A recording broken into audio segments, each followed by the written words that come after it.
There you go. That was quick. Okay, cool. Welcome again to this end of year celebration for Climate Action Tech. We'll dive straight in. We have a few topics that we want to go through, but yeah, we'll set the context first, and then we'll share some project highlights and insights into the community in terms of community health as well. We'll highlight some member projects as well, and we'll look at the goals that we had set for this year, and we'll talk about our goals in 2025. Melissa, over to you. Okay, hi, welcome everyone. It's great to see so many familiar faces and new people. So for those of you who are new, this is our theory of change, which outlines what happens here at climateaction.tech. So first, we are a community of practice for climate-concerned tech workers. So that's that cat on the left, that's hopefully you. And then in the community, basically we have discussions on Slack, and we also have virtual and in-person events. And we do all of this in order to learn together about sustainability in the tech industry and to support each other in taking climate action. So then members take what they've learned in the community and implement it in the real world. This can look like greening your code or calculating the emissions of your office or giving a presentation on the environmental impact of software. You'll be hearing some examples of our member projects and actions in just a minute. But first, we want to talk about why this is so important, especially right now.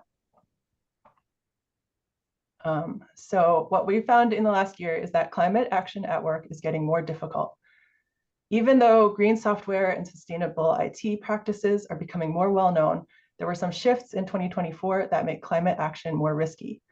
First, we have waves of tech layoffs, and it's hard to advocate for sustainability when you have less job security. Second, there's the pressure to adopt generative AI, which, as we know, consumes a lot of energy, which means rising cloud emissions. And lastly, there's the increased politicization of climate action, which is leading to more pushback against sustainability efforts and initiatives. Meanwhile, our planet's vital signs are flashing red. 2024 is on track to exceed 1.5 degree temperature increases over the pre-industrial era. So we have to continue to take climate action. But we may need to be more subtle and more strategic. And that's why climateaction.tech is so crucial. We need a space that's outside of the workplace where people can meet others with similar values, people who can understand the work that we do, and where we can support each other in taking climate action. So with that in mind, we thank you all for being a part of this special community, and we hope these projects will inspire you in the coming year. And now I'll hand it over to Sandra. I'm back. And with that context, we'll jump into some of the programs and some of the projects that we've run this year in and for the community. So first up, we've got our mini grants program. We started this last year, and this program is made possible through donations and allows us to give small amounts of money to community projects that align with our theory of change that Melissa outlined before. And yeah, we saw the benefits of the program last year with, well, we're seeing the benefits now with 3 projects actually being completed this year. So we'll learn a little bit more about those now. The first one was the Green Ops Survey, and we have Mark here who ran that project. Hello, yeah, so that was it was a survey conducted over a couple of months globally, and we effectively asked a very honest question about what people cared about. And the interesting thing that we found is that hardly anyone cared about saving money, and everyone cared about saving the planet, and it was a greater motivator for them. And the best thing about publishing these results openly has been I've seen it appear in so many conversations with very large end users who are now using it to justify why they're going to push a project forward. So I can't think of something that was more worth doing, actually, in so many ways. Yes, thank you so much, Mark. And this was the pilot project as well, so really cool to see that the ripple effects can already be felt across the industry. Secondly, we had the Cat Hackathon in Zurich, and we've got Fiona here to talk about that. Thanks. So we organized a hackathon as part of the Climate Action Tech community. The organizers on the top picture there, we met through CAT.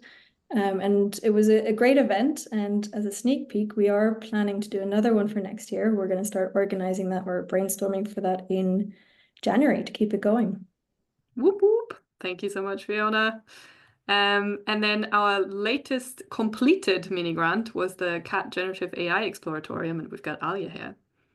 Yeah, hi everyone. So you were mentioning ripples before, and generative AI has certainly been creating ripples in the industry. So I wanted to create and design a space, a playful space where we can explore the intersection of climate action in tech and generative AI, mostly through open discussions. So we had 4 live sessions during which we questioned, learned, practiced, and reflected on how generative AI can both support or oppose climate actions.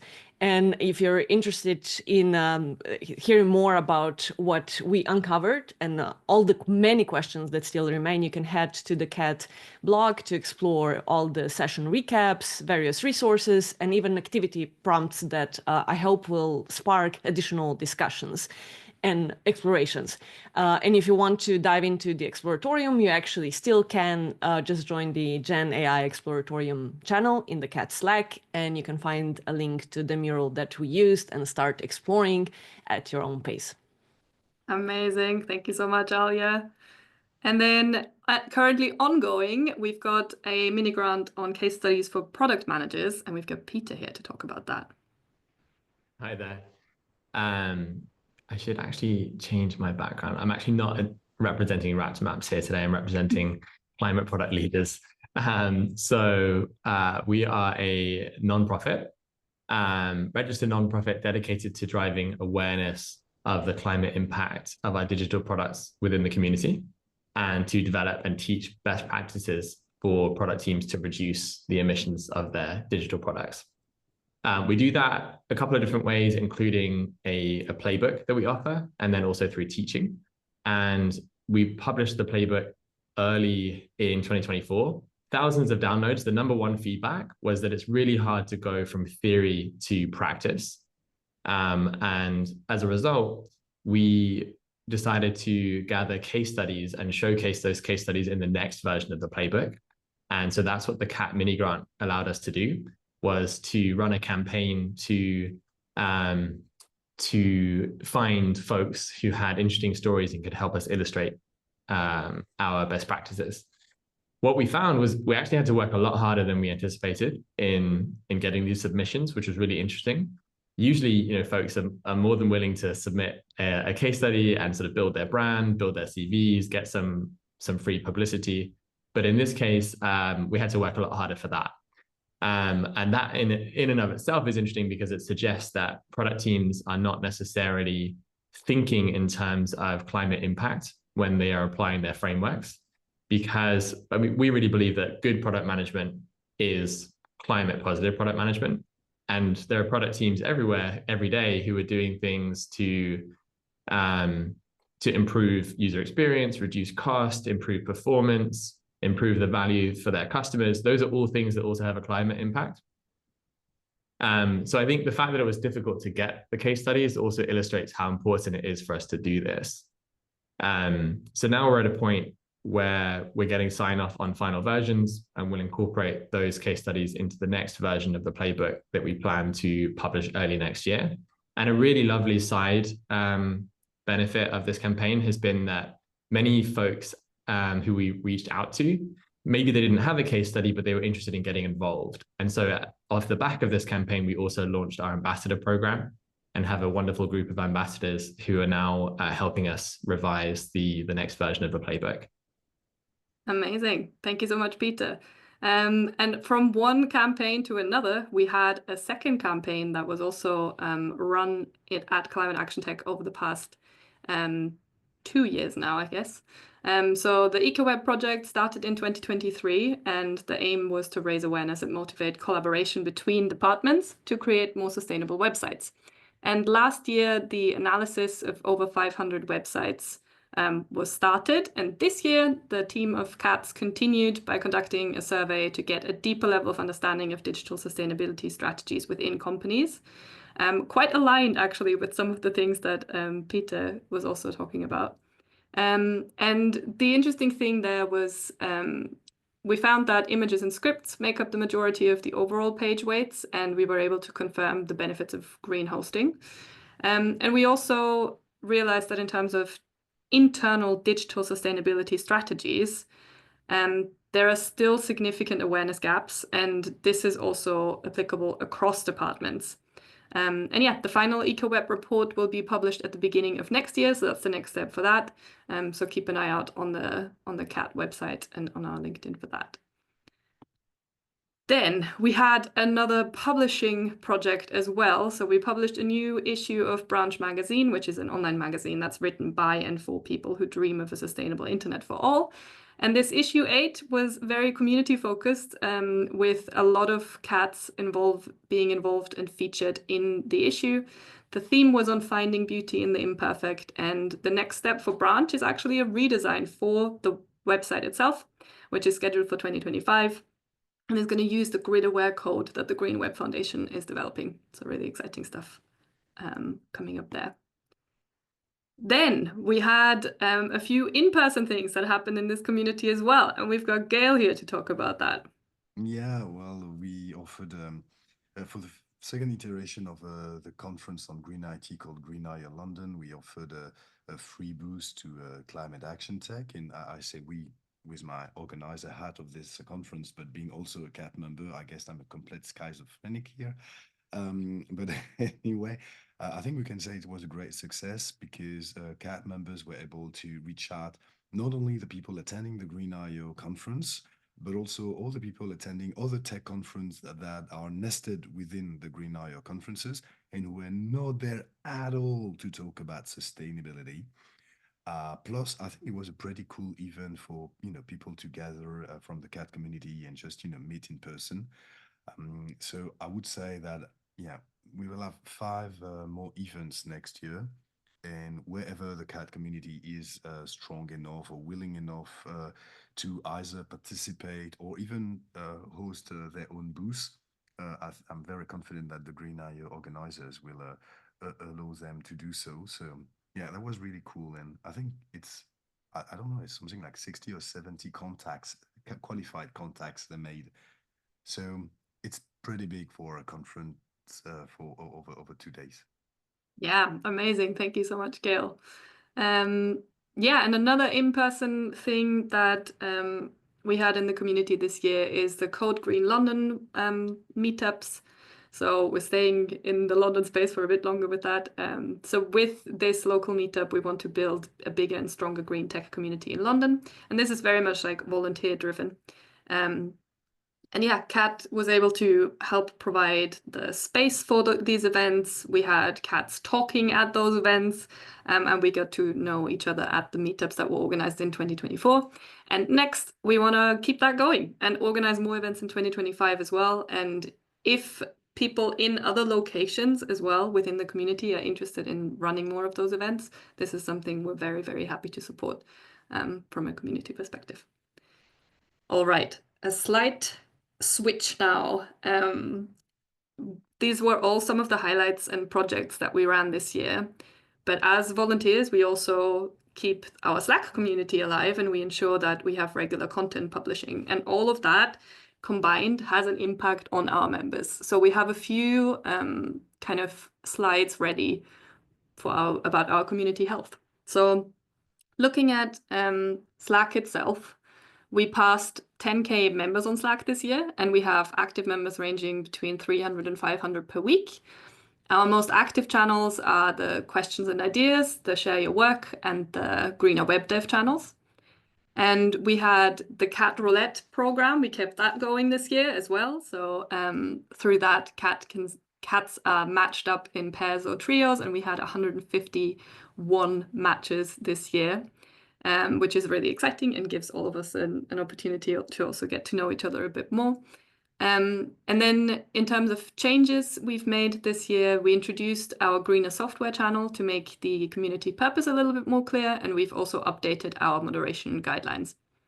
And we started work on refreshing the directory that we have, our member directory, but we didn't quite have the capacity to finish this year. Then in terms of developing a shared understanding, this is also a continued focus of ours as part of our theory of change. And we have a few things that were really great this year as well. So our newsletter goes out to over 10K subscribers as well. And it has a regular open rate of about 50%, which is pretty good.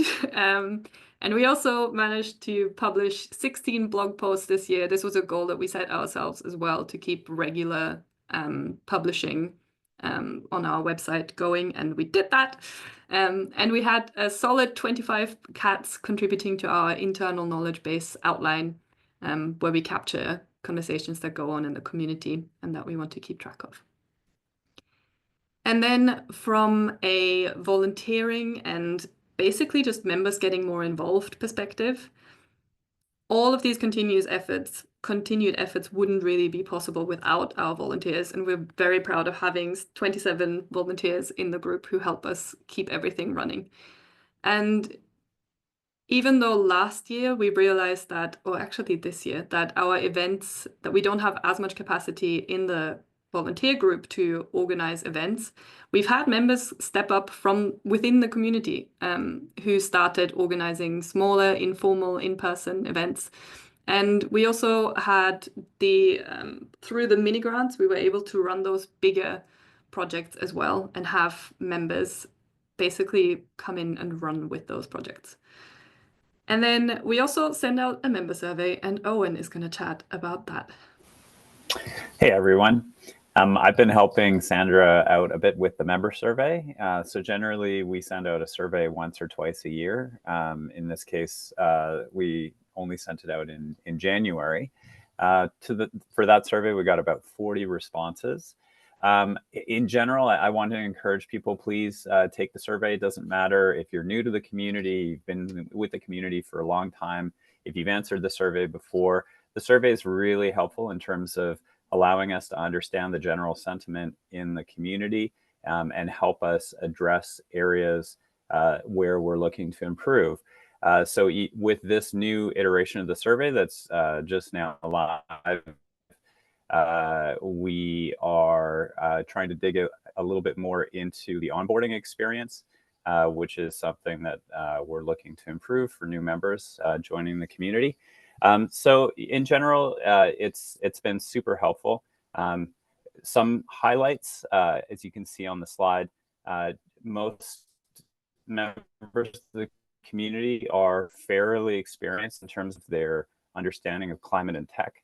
And most survey respondents found that in general, the community had been pretty helpful with regard to either making connections with others in the industry or getting their questions answered.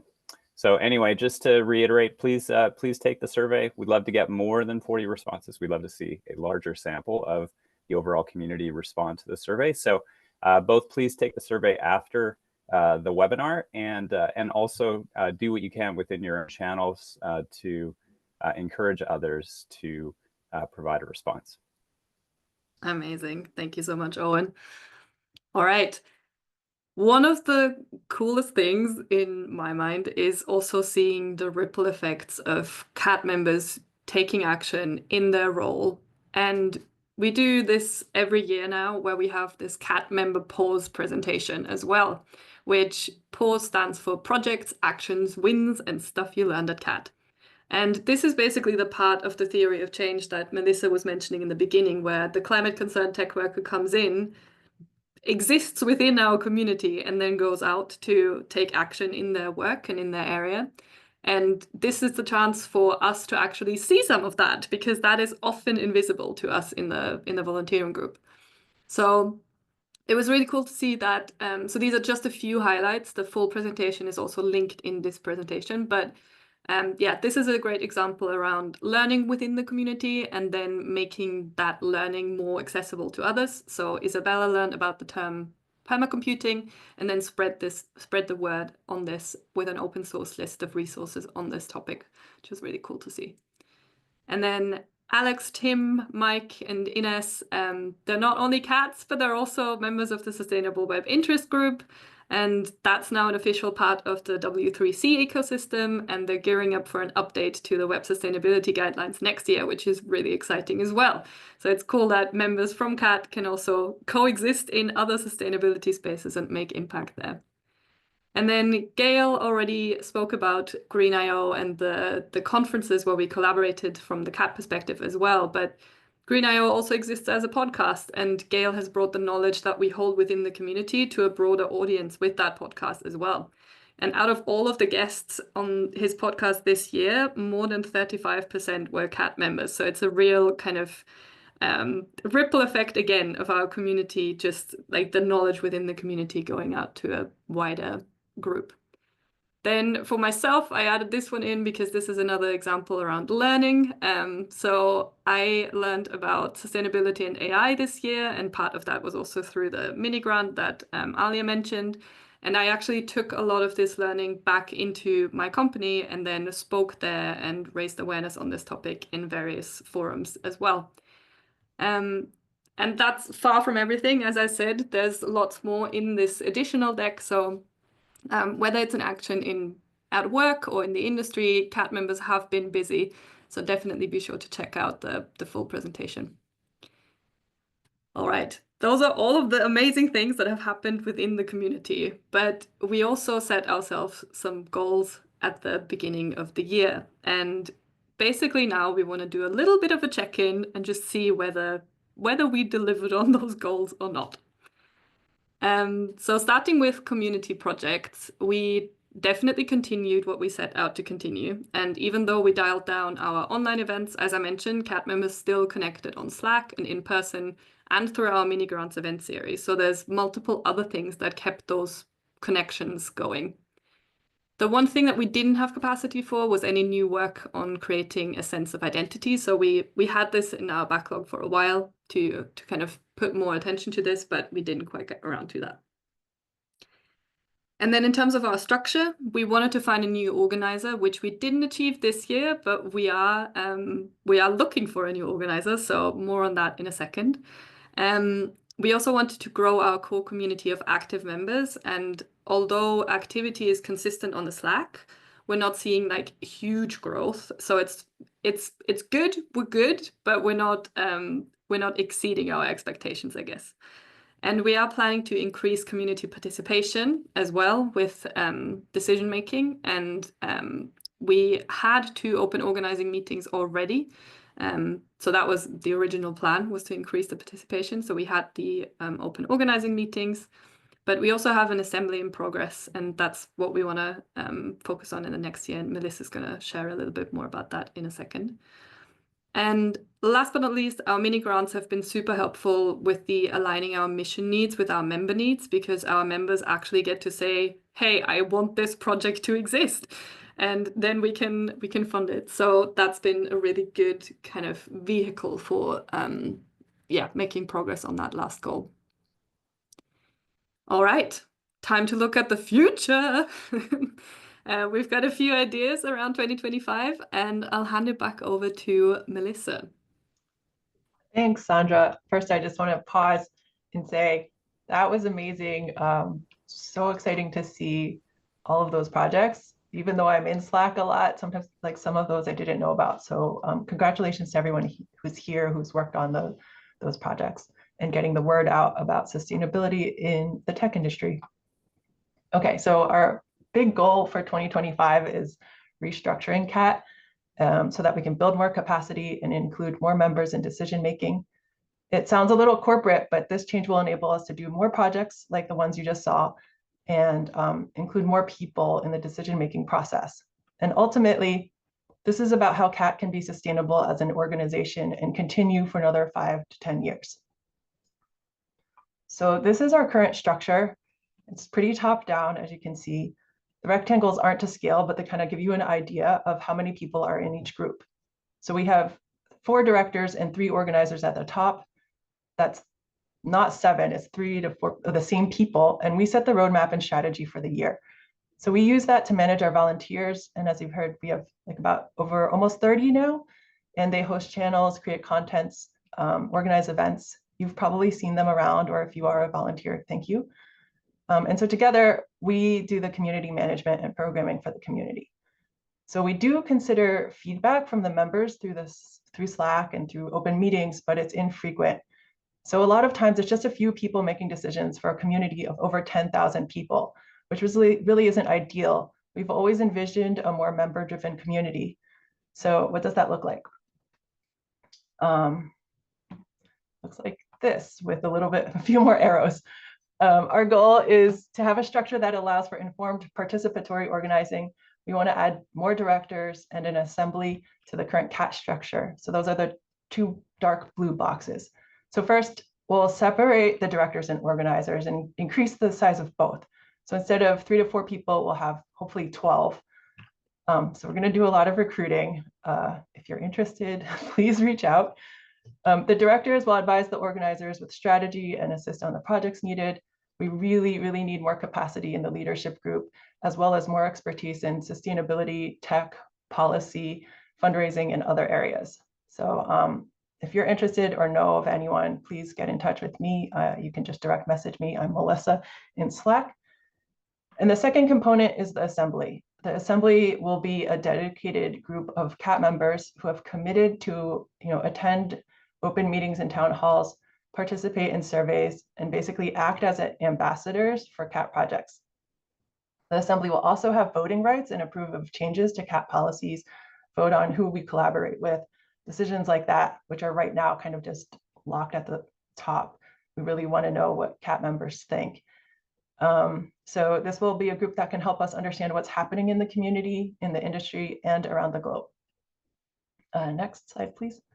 So it's a pretty lofty goal that we've wanted to do for a long time, but our immediate next steps in forming the assembly are to start planning in January and February. We will define the assembly roles and responsibilities. We'll also develop processes to keep track of memberships and voting records. So right now there's no major changes to the community, but we want people to get involved early. If this sounds exciting to you, there are 3 ways to get involved. You can add your name and feedback to the CAT Restructure project page in the wiki. You can post your thoughts in the community feedback channel, or you can DM me in Slack. We really hope to hear from you, and thank you. All right, so now the restructure part that Melissa just mentioned is a big part of our goals, but there's also a little bit more. So here's the full overview of all of our 2025 goals and some info on how you can get involved. First, we want to keep supporting things that are working. So we know that our Slack community is helpful and beneficial to our members, and through our stats, we're getting pretty good signals that our publishing work is helpful too. So we want to keep all of that up. Then secondly, the mini grants have helped us enable projects that we as organizers or volunteers didn't have capacity to do in the past. So next year, we'd like to support more projects that help tech workers take climate action. And lastly, implementing the CAT restructure that Melissa was just talking about. So this includes both introducing the new assembly, but also finding more organizers. And we're actively looking for a comms organizer at this point in time. So if that's of interest, check out the link. And then in terms of how you can help with these goals and how you can get involved, as a base level of support, donating through Open Collective is always nice because it helps us keep our regular community work going, but it also helps us fund more mini grants. Going further than that, you can step up as a volunteer and help encourage conversation on Slack, as a Slack channel host, or you can curate and keep outline clean, or you can manage mini grant projects. There's lots of different ways of getting involved. And then speaking of the mini grants, we don't have any applications yet for the next round of funding, so get your ideas in there and apply. And then lastly, as I said, we're actively looking for a comms organizer. So you can either apply for this role yourself, or you can nominate someone through the same form. And the form closes in late January. And if you have any ideas for improving the community or any feedback, as Owen mentioned before, please fill out the member survey. Also fill it out if you don't have any ideas. It does help us understand who is in the community, and we can create the programs and projects more based on that and figure out what's really needed. And with all of that said, the only thing that's left to do is a huge thanks to a lot of cats, because there's those who support us financially already with recurring donations or with one-off donations, and this really helps us make sure that we can get the software that we need to keep this community running, and that our mini grants can keep going. So thank you so much for doing that. Secondly, a massive thanks goes out to all of our volunteers. You make this community welcoming and safe, and your work on various projects from channel hosting and moderation to publishing and help behind the scenes is really, really hugely appreciated. So thank you very much. And then lastly, thank you to every active cat out there for showing up and making this community great. You are so important to keeping this community alive, and without you, there wouldn't be a community. So thank you for getting involved in conversations on Slack, showing up for events like these, bringing your projects into the cat member pause deck, but also for highlighting any community guidelines violations, or just being there for the community and sharing what you know and sharing your expertise and being a lovely community member. And that is it for 2024. Is everybody ready for 2025? I don't know if I am, but we'll try. Thanks, everyone. I will stop the recording.